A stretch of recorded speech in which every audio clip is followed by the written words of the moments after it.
Today, we're going to talk about Kristallnacht. It was a really terrifying and absolutely pivotal event that marked a huge escalation in the Nazi persecution of Jewish people. It's a story that shows just how state-sponsored hatred can explode into organized violence. So first, let's get on the same page about what we're actually talking about. Kristallnacht, which means the Night of Broken Glass, was this massive, violent attack against the entire Jewish population of Germany. But here's the key thing. It wasn't some spontaneous riot. It was something way, way more sinister. Here's how we're going to break this down.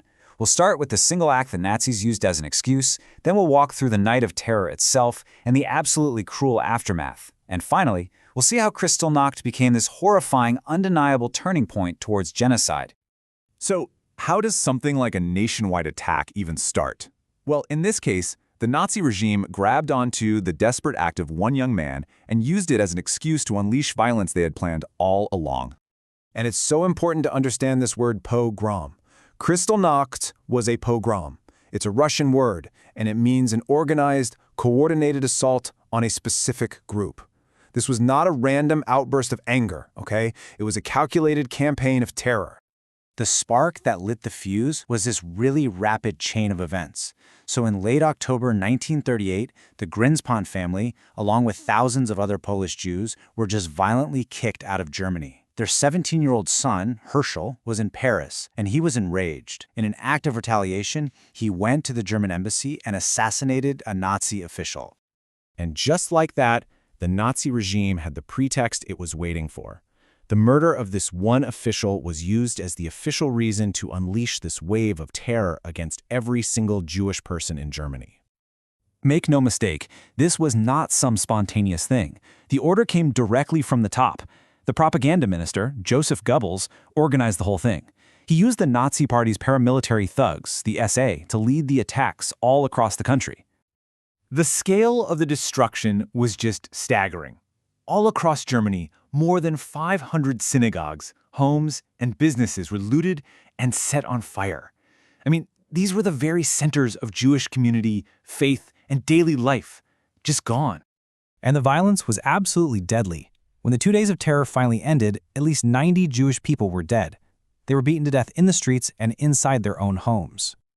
And here's where things took another terrifying turn. On top of all the violence, 30,000 Jewish men were arrested and shipped off to concentration camps.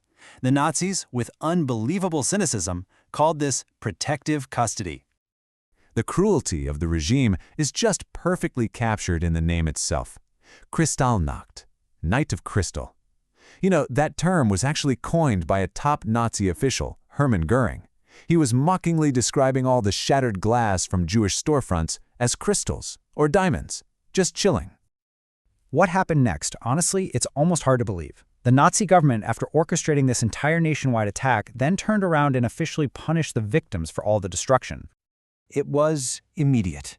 Just 2 days after the attack, a flood of new laws came down that systematically stripped Jewish people of any rights they had left. They couldn't own businesses, couldn't work in skilled trades, couldn't go to the movies, they couldn't even drive a car. They were effectively being erased from public life. And to make absolutely sure there was no way for anyone to recover or rebuild, they passed another law. It explicitly forbade German insurance companies from paying out any claims to Jewish property owners for the damage done during the pogroms. And then came the final, just horrific insult. The German government fined the Jewish community $400 million. Let me say that again. They forced them to pay for the damages that the Nazis themselves had just inflicted. So you can imagine, facing this new level of violence and impossible persecution, the message was crystal clear. In the year right after Kristallnacht, more than 150,000 Jewish people fled Germany, absolutely desperate to escape with their lives. Okay, so this brings us to the most critical point of this whole story. Kristallnacht wasn't just another act of anti-Semitic violence. It represented a fundamental and, frankly, terrifying shift in Nazi policy. You can really see the switch flip right here. Before Kristallnacht, the Nazi strategy was mainly focused on discrimination and passing laws that would push Jewish people to leave Germany. But after Kristallnacht, that policy changed to a direct, state-sponsored plan for total annihilation. So here's the bottom line. Kristallnacht was the bridge from persecution to genocide. It was the moment the Nazi regime's intentions became horrifically clear, and it set the stage for what they would later call the final solution. And this new, direct approach, well, it set in motion the Holocaust, one of the most devastating and well-documented genocides in all of human history. The Holocaust, also known by the Hebrew word Shoah, was the systematic, state-sponsored murder of Europe's Jews by Nazi Germany and its collaborators. And this is important. This wasn't a side effect of the war, it was a central goal of the entire regime.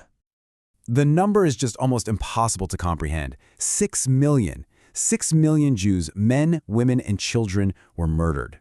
To put that in perspective, that was 2 out of every 3 Jews living in Europe at that time. And while Jewish people were the primary target of this genocidal ideology, it is absolutely vital to remember that millions of others were also murdered. This includes the Roma people, people with disabilities, homosexuals, Soviet prisoners of war, and really anyone who dared to disagree with them.